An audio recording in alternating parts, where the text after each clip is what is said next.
Cuba is at a turning point.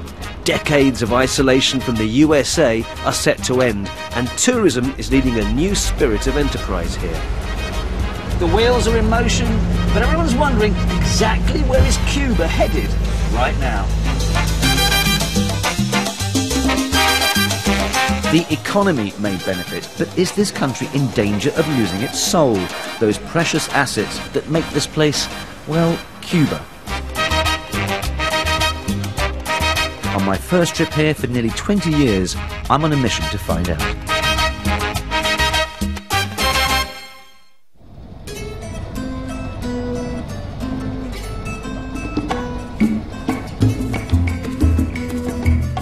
It may be a small island 90 miles off the coast of Florida, but Cuba has a unique story to tell.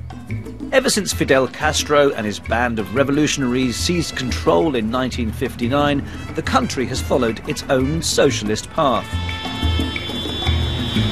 The USA imposed a trade embargo on Cuba in the early 60s, and Americans here were told to return home immediately.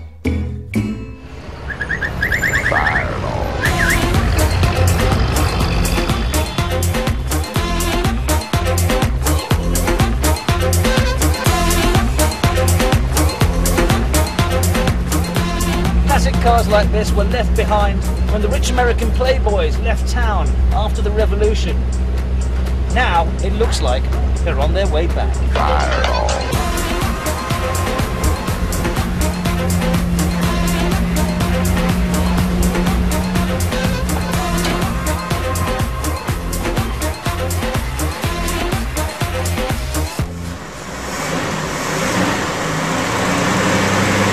Because relations have thawed between the two countries, and vintage cars are a hit amongst tourists who are here already. Julio, you're restoring this 1958 Chevrolet Bel Air car, lovely car. Okay. Can I help? Okay, come on, please. Sit down. Okay. At this moment, the checking, Yep. the white, The window. okay, the window. Wipers, Okay, yeah. okay. This moment, checking. Is it turning? Okay, at this moment, deck open. Is that enough? Open. Okay. Okay, Is it's it? perfect. Okay. It's incredible actually going inside these old cars. They're beautiful old cars, aren't they? Yes, all yes. these wires and wow, made in the 1940s and 50s. Incredible. I feel like a master craftsman, even though all I was doing was actually just doing this and this. But nonetheless, wow.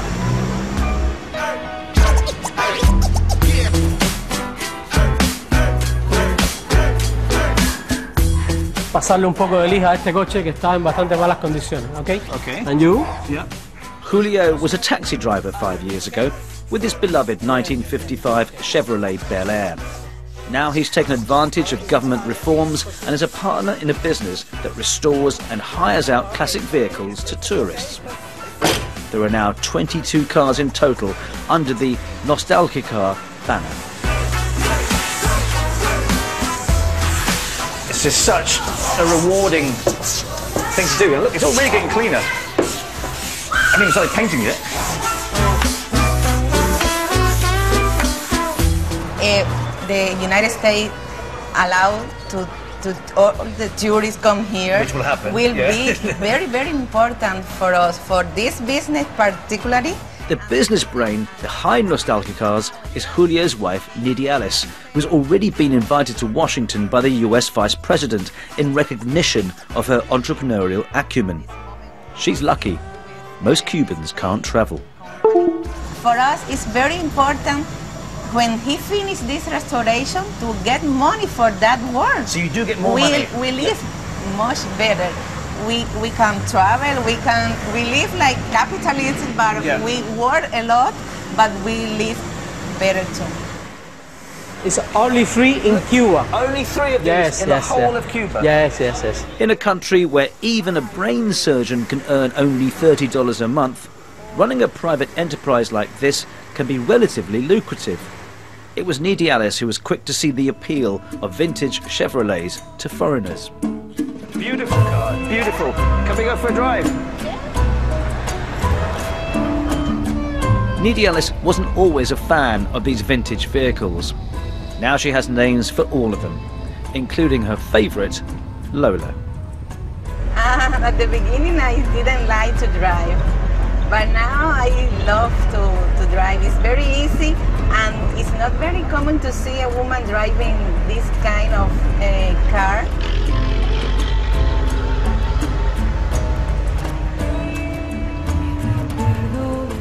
What's happening here? There is a Wi-Fi area in this park, and they are connecting with internet. Oh wow, so it's like a hotspot that everyone comes to get online. Wow. Yes. The internet is the revolution that passed Cuba by. For most, it's unaffordable and restricted. Take a stroll around town and you see more evidence of a gulf in wealth. Ration shops, poor housing conditions, and two parallel currencies, one for locals and one for tourists. You should buy this one. I should buy that one. This market trader tried to explain it to me. This is what? Yeah, this is convertible pesos, and this one is Cuban pesos, normal pesos. Well, I have two different types of currency. We have to find a way to reduplicate. You know, we are not allowed to use dollars.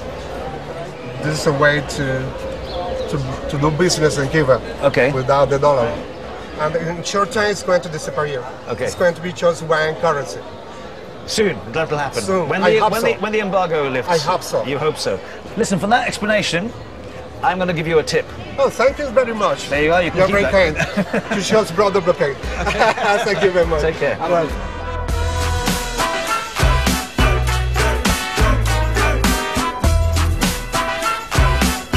But on the flip side, there is a strong sense of national pride here, of pulling through, and many local communities have thriving cultural scenes.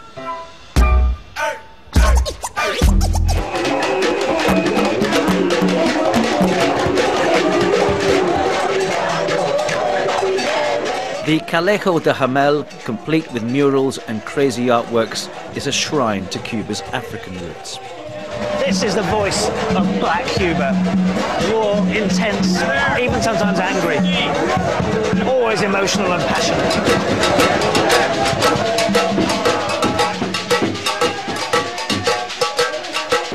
The street is the brainchild of local artist Salvador. He encountered opposition from the authorities who accused him of promoting dangerous mystical beliefs. En realidad es verdad. Hubo mucha resistencia. Recuerda que estos valores de cultura negra no son siempre aceptados. Yo no soy un proselitista religioso. Yo soy un proselitista de mi cultura nacional.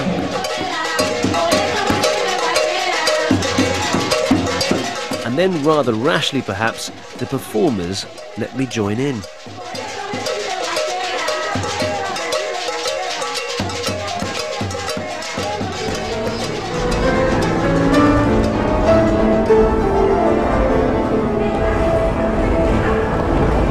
From the raw and passionate to the sublime.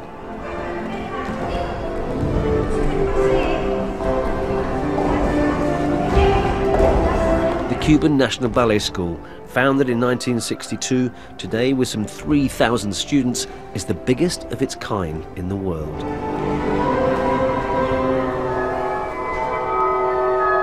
This couple are partners on and off stage, and they feel ballet has a unique place in the Cuban way of life. Pues digamos, para que entiendan un poquito, que viene siendo como el fútbol en Europa, en el mundo entero, el béisbol aquí en Cuba. Entonces creo que es masivo.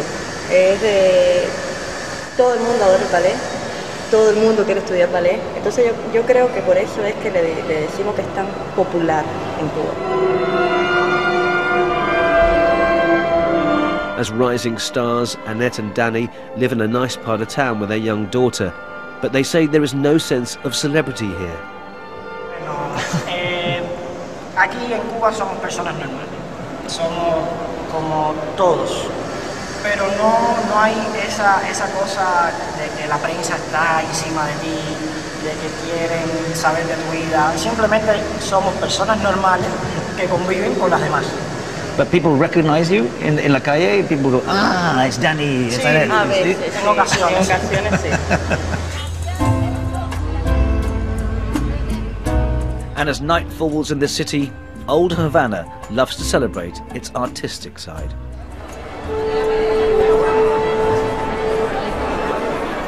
The Gran Teatro de la Habana, a Havana landmark since 1838.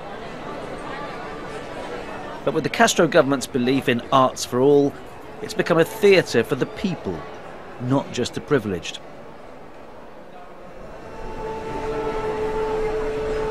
It's a big charity gala tonight, the talk of the town, and choreographed by the living legend of Cuban ballet, Alicia Alonso.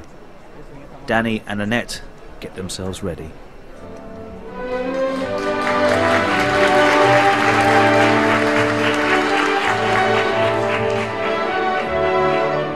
And so to the centerpiece of tonight's show. Annette and Danny perform a sequence from the ballet Giselle.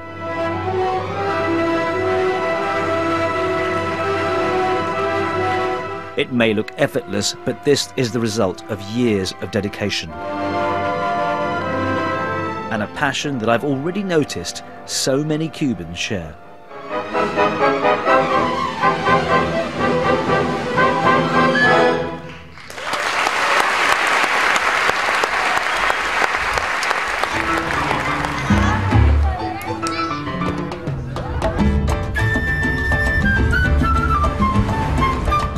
Head out of Havana and there's an awful lot more to discover about the Cuban archipelago.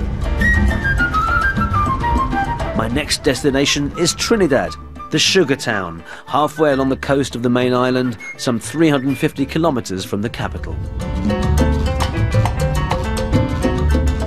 One really cool thing I've noticed about Cuba is there's hardly any traffic. We've been driving down some of the main arteries in the island on our way to Trinidad, and I've hardly seen any cars.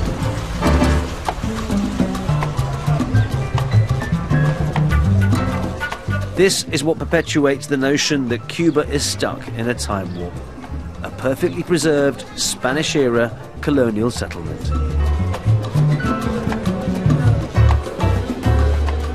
Tourism is Cuba's biggest industry, and it's currently booming, fueled by the rush of people anticipating the end of an era with the lifting of US sanctions.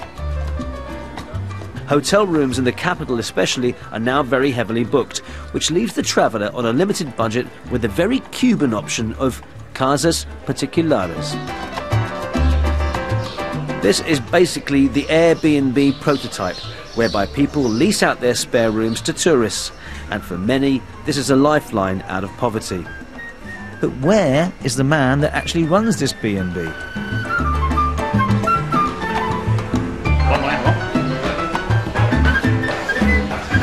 Hola!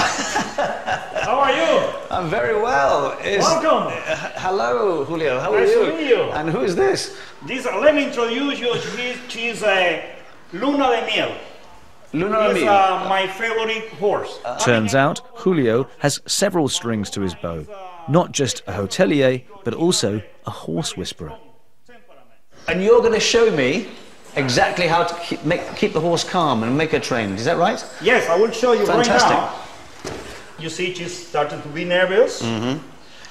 Well, that's because the neck goes up? Yes. And of course, Luna's restlessness can reveal itself in other ways. Oh my God. Yay! Nice. This is really, really nice. Do you actually talk into the ear or not? Oh, no, no. There's no whispering. This is the funny thing. We never whisper. We never whisper at all. Right. What we do is first establishing the leadership and then using the body language. I have a solution for you. You and me, we lose the hair. And I know the hair transplant could be very expensive, but you can do this. You see? Yeah, you look like a heavy metal rock star. Yeah. Which is appropriate, as Julio's favourite band is Iron Maiden. The only thing you need is a horse and a cheap hat. On a more serious note, Julio and his wife, who is a trained accountant, are more proof on my trip of the entrepreneurial spirit that is blossoming all around the island. He's an ambitious man. What I expect, I need, because it's my way to be more freedom to do business. I'm not afraid too many things because I know Cubans are smart enough and they won't lose the Cuban identity. So some Americans, because I work a lot with American people, and they say, oh, soon you will have McDonald's, Starbucks, things like this. But maybe we can have things similar, but in our style, in our Cuban style, because I like the hamburgers and I like the coffee. I like to enjoy the good coffee, but within our style.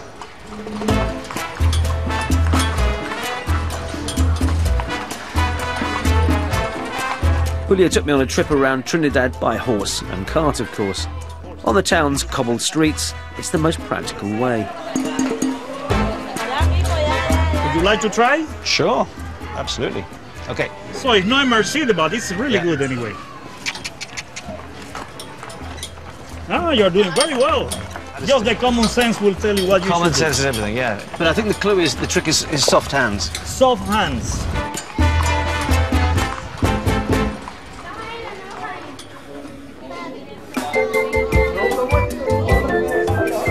Vertical like this. You just want... And our man of many talents isn't finished yet.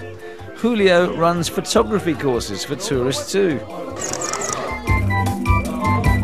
Here is an interesting location. What do you like about here?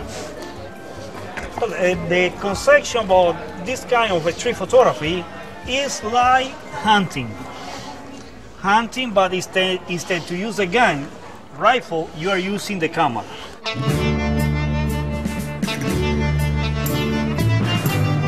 Not like this, like you do it. Just like this. Julio actually likens his style to a gunslinger, the John Wayne technique he calls it. Feel like in the cowboy movies you see before shooting they do with the fingers like this. Yeah. This is the feeling you should have. Feel the adrenaline. Feel the adrenaline. The adrenaline and the movements. Yes, this is the way to keep the camera. So the movie is like this. Vertical. Very good.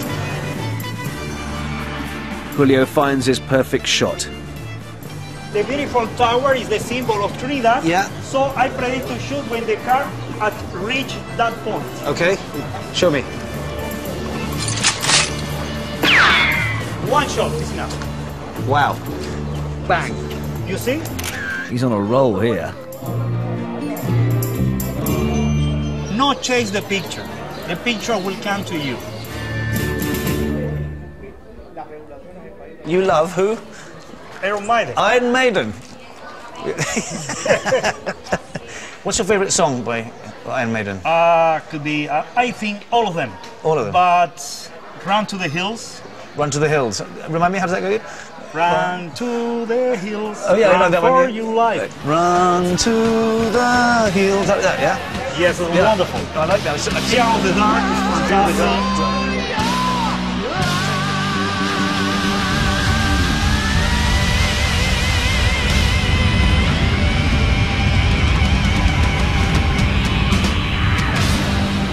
Just down the coast and about 180 kilometers southeast of Havana is Ciénaga de Zapata. This is where you find the historically significant Bay of Pigs, the scene of the failed invasion by Cuban opponents to Castro in 1961, which was backed by the US government. Any invasion these days is from a new rush of tourists to sample the island's nature, which potentially itself creates a new problem. Because up until now, Cuba has been fiercely protective of its environment and wildlife. And that includes protecting this fellow.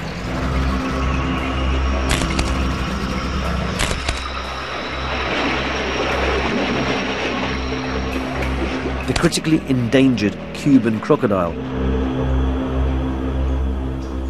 This breeding farm was created at the behest of Fidel Castro in 1962. There are some 4,000 crocs here in total, separated by age and then size. Wow, check this out. Obviously they can't bite now. Yes. But the markings, are they distinctive? The colours and the markings? Yes. Of the skin? Yes, it's one of the characteristics of the Cuban crocodile. That's what makes them unique. One of the difference between Cuban and American. Yeah. Whoa, look at that, one movement from me. When they get bigger, I'll be the one that's jumping.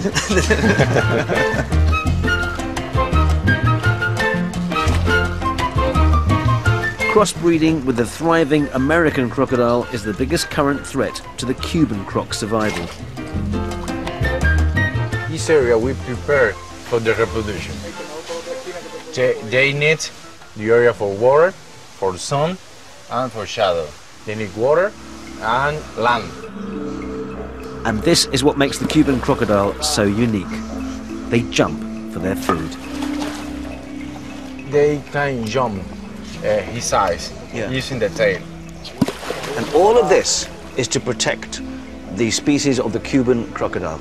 Yes. And to stop it from being overrun by American crocodiles. Do you think there is something symbolic here? I don't know. Maybe.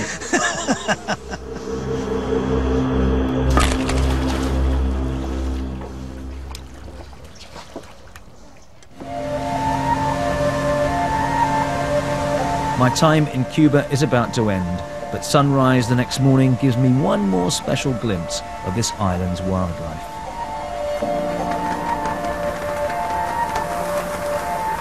This is Salinas de Brito, the biggest swampland in the Caribbean.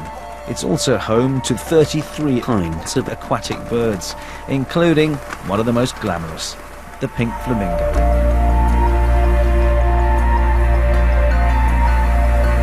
Who come and go as they please. Now, not all residents of Cuba enjoy that kind of freedom, of course, and certainly not over how their country is run. But who knows where the current path of reform and change may lead. There's no turning back now for Cuba, and the rest of the world will watch with keen interest to see how this feisty, proud island negotiates its journey into the unknown.